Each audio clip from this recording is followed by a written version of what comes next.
ગરીબોના પેટનું અનાજ આ અનાજ માફિયાઓ છીનવી લેતા હોય છે, અને તેમને છીનવવા માટે આ પુરવઠા વિભાગના અધિકારીઓ છે તેમની રહેમ નજર હોય છે, તે સત્ય હકીકત છે। આજે અનાજના ગોડાઉનના મેનેજરો છે તે પણ અન્ય લોકો સાથે સાંઠગાંઠ કરી નાખતા હોય છે અને ગરીબોના પેટનું અનાજ છીનવી રોકડી કરી દેતા હોય છે। પરંતુ એક જિલ્લા પુરવઠા અધિકારી તેમના તાબા નહીં મામલતદાર કચેરી પહોંચે છે અને ત્યાં પુરવઠા વિભાગમાં ચાલતી પોલમપોલ છે તેને સ્ટિંગ ઓપરેશન કરી ઝડપી લે છે। તેની આ વાત છે। વૈષ્ણવજન તો તેને કહીએ જે પીડ પરાઈ જાનાને રે।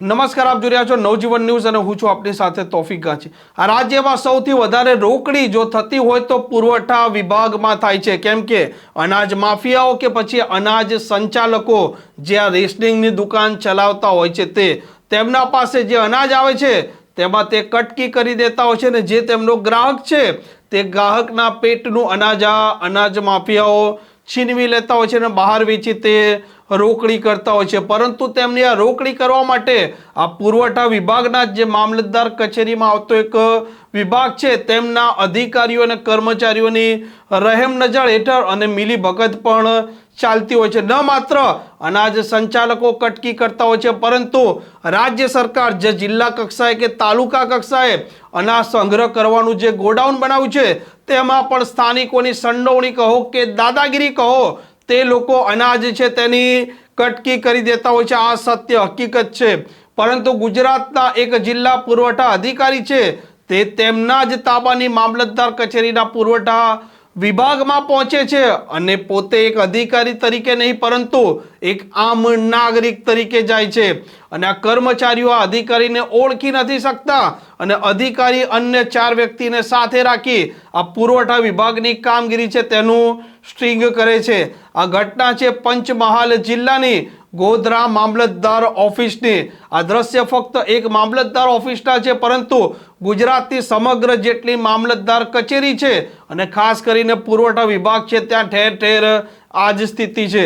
જે પ્રકારે તમે ઉપર દ્રશ્યો જોયા તે મુજબ આ HT મકવાણા છે જે પોતે પંચમહાલ જિલ્લા પુરવઠા અધિકારી છે, તેમણે સ્ટ્રિંગ કર્યું। સામાન્ય વ્યક્તિને પડતી હાલાકી છે તે કેવી છે તે પોતે જાત અનુભવી અને જે કોઈની ભૂલ સામે આવી છે તેની તપાસ પણ ચાલુ કરી દીધી છે। આ સ્ટિંગ બાદ જિલ્લા પુરવઠા અધિકારી HT મકવાણાએ પણ વાત કરી છે। આજે અમોએ વેશ પલટો કરી સાથે 5 અરજદારો રાખી અને રાજ્ય સરકાર અને અન્ન અને નાગરિક પુરવઠા વિભાગ દ્વારા રેશન કાર્ડ સંબંધિત જે સેવાઓ પૂરી પાડવામાં આવે છે એ સેવાઓ અરજદારોને સારી રીતે મળે છે કે કેમ, અરજદારો જોડે વર્તન સારી રીતે થાય છે કે કેમ, તેમજ અરજદારને કોઈ વગર કારણ વિનાનો આર્થિક બોજો કોઈ સહન કરવો પડે છે જેની તપાસ હાથ ધરી હતી। આ તપાસ દરમિયાન એ ધ્યાને આવેલું કે અરજદારને જે નામ કમી કરવાનું હોય છે, નામ ઉમેરું કરવાનું હોય છે, જેવા તમામ જે સેવાઓ છે, નામ રેશન કાર્ડનું વિભાજન કરવાનું હોય છે, તેની અંદર સામાન્ય વહીવટ વિભાગે જે પરિપત્ર કરેલો છે 2021ની અંદર, તેમજ નિયામક શ્રી અન્ન અને નાગરિક પુરવઠાએ પણ 2023માં ખાસ તાકીદ કરી છે કે આ જે ફોર્મ નંબર 2 થી ફોર્મ નંબર 9 સુધીના કોઈ પણ કામગીરી માટે એફિડેવિટ કરવાનું થતું નથી, છતાં પણ અરજદારો પાસેથી એફિડેવિટ કરાવવામાં આવે છે અને જે સરકારની સૂચના છે કે ફક્ત સ્વઘોષણા જ કરવાનું છે, એફિડેવિટ કરાવવાનું નથી। અને આ એફિડેવિટની અંદર નાગરિકોએ જુદી જુદી જગ્યાએ જેમ કે સ્ટેમ્પ લેવો પડે છે, પછી સ્ટેમ્પના જે પૈસા છે 50 થી 60 રૂપિયા લેવામાં આવે છે, પછી એફિડેવિટ લખાવવું પડે છે, એક્ટિવિટીમાં ફોટો પડાવ, આમ કરીને કુલ 250 રૂપિયાનો આર્થિક બોજો સાવ કારણ વિના સહન કરવો પડે છે, એ ધ્યાને આવેલું છે। તેમજ સ્ટેમ્પ વેન્ડરો છે એ 50ના સ્ટેમ્પના 60 રૂપિયા લે છે, 100ના સ્ટેમ્પના છે 120 રૂપિયા લે છે। તેમજ ઝેરોક્સ જે કમ્પાઉન્ડમાં આવેલી છે એ ઝેરોક્સની અંદર પણ 5 રૂપિયાનો જે ભાવ લેવામાં આવે છે એક ઝેરોક્સનો, જે પણ ખૂબ જ વધુ પડતો છે। સાથે સાથે નવીન રેશન કાર્ડ કઢાવવા માટે અને રેશન કાર્ડના વિભાજન માટે એક પણ રૂપિયો લેવાનો થતો નથી ફી તરીકે, છતાં પણ 20 રૂપિયા છે એ ચલણથી ભરાવવામાં આવે છે, જે બિલકુલ સરકારના ઠરાવથી વિરુદ્ધનું છે.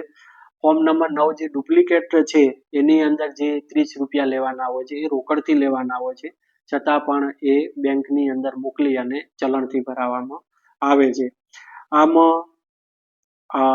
આજના જે અરજદારોને પડતી જે મુશ્કેલીઓ છે, મુશ્કેલીઓ બાબતે ઘણી ગંભીર પ્રકારની જે અનિયમિતતાઓ છે અને સરકારના જે ઠરાવો પરિપત્રોની વિરુદ્ધ કામગીરી થતી હોય તેવું આજે ધ્યાને આવેલ છે.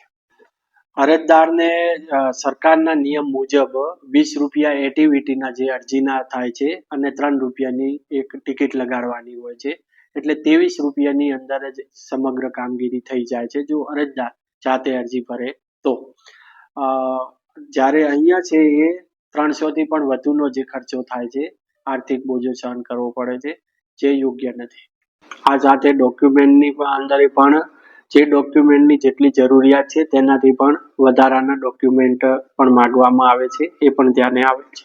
આ સંબંધિત જે સરકારના પરિપત્રમાં જ સ્પષ્ટ સૂચના લખેલી છે કે જો આ ઠરાવ પરિપત્રનું જો પાલન કરવામાં નહીં આવે તો સંબંધિત અધિકારી એટલે કે મામલાદારશ્રી, નાયબ મામલાદારશ્રી, ઓપરેટરો, સ્ટેમ્પ વેન્ડરો અને પિટિશનર રાઇટરો સામે કાયદેસરની કાર્યવાહી કરવામાં આવશે.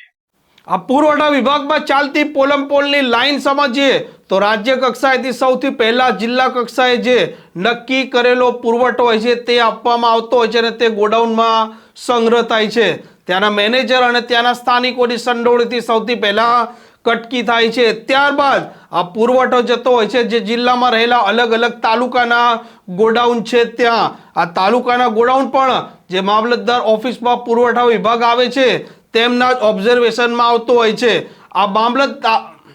આ તાલુકાના ગોડાઉન છે ત્યાં પણ સ્થાનિકોની સંડોવણી વગર કટકી ના થાય તે બનવાનું નથી અને અનાજ સંચાલકો જ્યારે તેમને નક્કી જે નિયત મર્યાદામાં જથ્થો મળતો હોય છે તે આ તાલુકા કક્ષાએ આવેલું ગોડાઉન છે ત્યાં ખરીદવા જતા હોય છે અને તે સમયે દબંગ કહો કે તાકાતવર વ્યક્તિ કહો તે આ અનાજના જથ્થામાં કટકી કરે છે. આ પણ એટલી સત્ય હકીકત છે અને અનાજ સંચાલકો જ્યારે તેમનો ગ્રાહક અનાજ લેવા આવે છે તે સમયે તેમાંથી કટકી કરે છે. આમ ઉપરથી લઈ નીચે સુધી આ અનાજ માફિયાઓ છે તે ગરીબોના પેટનું અનાજ છીનવતા હોય છે અને પોતે પૈસાદાર બનતા હોય છે. આ પ્રકારના સમાચાર માટે નવજીવન ન્યૂઝની આ ચેનલ જોવાનું ને સબસ્ક્રાઇબ કરવાનું ભૂલતા નહીં. વૈષ્ણવજન તો તેને કહીએ જે પીડ પરાઈ.